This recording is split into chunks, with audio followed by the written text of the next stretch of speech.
Welcome to Happiness Blanket channel. Subscribe this channel so that you may get our new selection from the world best videos. Now please like, share and comment this video. We are thankful to the video producers for their reuse permission. تاریخ میں شیر پنجاب کے نام سے مشہور مہاراجہ رنجیت سنگھ اپنے سیاسی معاملات اور طرز حکومت کی وجہ سے تو جانے جاتے ہی ہیں، لیکن یہ بہت کم لوگ جانتے ہیں کہ مہاراجہ رنجیت سنگھ کی زندگی میں آنے والی خواتین کا بھی ایک بہت اہم کردار رہا ہے۔ آپ سن رہے ہیں ہدا اکرام کو اور آج اسی بارے میں آپ جانیں گے BBC اردو کی اس پوڈ کاسٹ میں۔ رنجیت سنگھ 12 سال کے تھے کہ والد کا انتقال ہو گیا، تبھی سے ان کی زندگی میں خواتین کے اہم کردار کی ابتدا ہوتی ہے۔ والد کی جگہ سکر چکیا مثل کے حکمران ہوئے تو والدہ راج کور کی سرپرستی میسر آئی، جو اپنے معاون دیوان لکھپت رائے سے مل کر جائیداد کا بندوبست کرتی تھیں۔ 13 سال کی عمر میں قاتلانہ حملہ ہوا، مگر رنجیت سنگھ نے حملہ آور پر قابو پا کر اسے ہلاک کر دیا۔ 15 یا 16 برس کے ہوں گے جب کنہیا مثل کے بانی جے سنگھ کنہیا کی پوتی اور گربخش سنگھ اور سدا کور کی اکلوتی بیٹی مہتاب کور سے شادی ہوئی۔ مہتاب کور رنجیت سنگھ سے 2 سال چھوٹی تھیں، تاہم یہ شادی ناکام ہی رہی کیونکہ مہتاب کور نے کبھی یہ نہ بھلایا کہ ان کے باپ کی رنجیت سنگھ کے والد نے جان لی تھی اور وہ زیادہ عرصہ اپنے میکے میں ہی رہی۔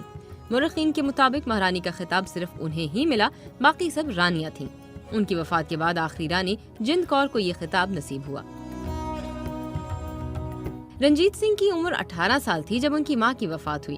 دیوان لکھپت رائے بھی قتل ہو گئے، تب ان کی پہلی بیوی مہتاب کور کی والدہ سدا کور ان کی مدد کے لیے موجود تھیں۔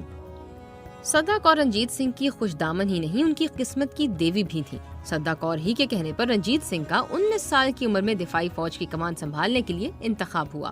دوسری بیوی دتر کور جو پسندیدہ بھی تھیں اور اہم ریاستی امور کی مشیر بھی۔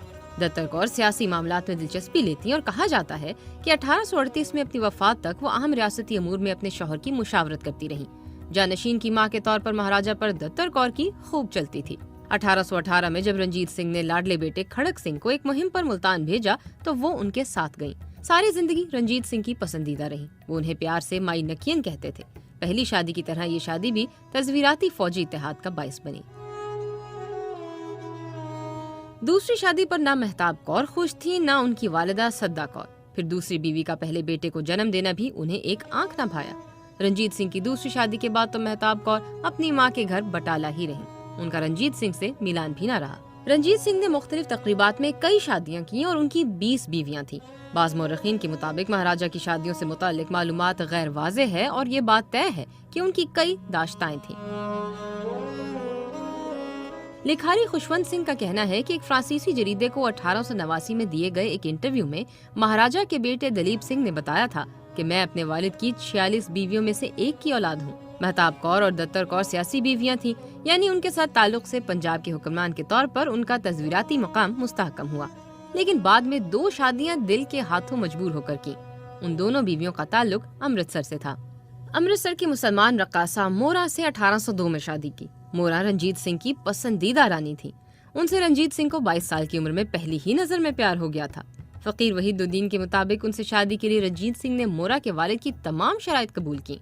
ایک شرط مورا کے گھر میں پھونکوں سے آگ جلانا بھی تھا، مہاراجہ نے یہ بھی کر ڈالا۔ مورا کے نام سے باغ تعمیر کیے، مسجد بنائی جو آج بھی اندرون لاہور میں قائم ہے۔ مورا سے بیاہ سے 3 دہائیوں بعد گل بہار بیگم سے شادی کی۔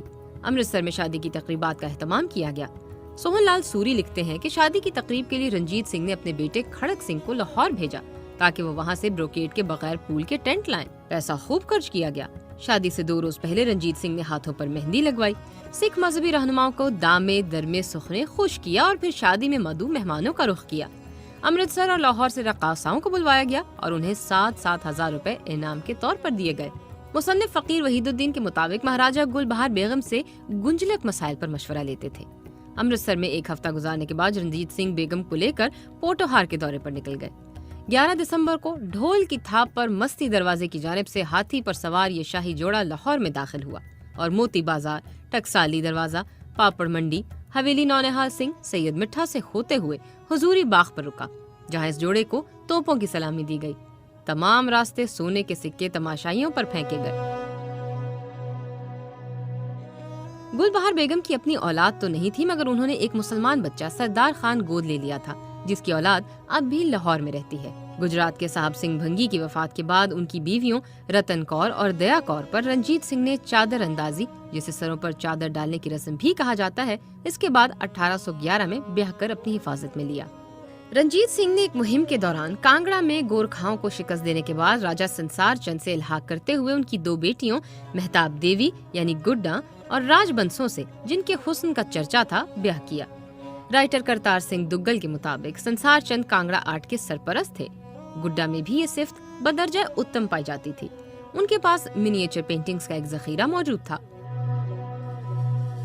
1830 اور 1832 کے درمیانی عرصہ میں 3 شادیاں کی۔ ان 3 بیویوں میں سے ایک رنجیت سنگھ کی زندگی ہی میں وفات پا گئیں۔ آخری شادی 1835 میں جند کور سے کی۔ مہاراجہ نے جند کور کے گاؤں اپنی کمان اور تلوار بھیج کر شادی کی۔ 1835 میں جند کور نے دلیپ سنگھ کو جنم دیا، جو سکھ سلطنت کے آخری مہاراجہ بنے۔ آخری حکمران رانی جند کور انگریزوں کے خلاف لڑائی میں سکھوں کی شکست کے بعد اپنے 9 سالہ بیٹے سے جدا ہوئیں، قید ہوئیں اور نیپال میں جلا وطن ہوئیں۔ 1861 میں یعنی 13 سال بعد ان کے بیٹے دلیپ سنگھ انہیں لندن لے گئے، جہاں 46 سال کی عمر میں ان کا انتقال 1863 میں ہوا۔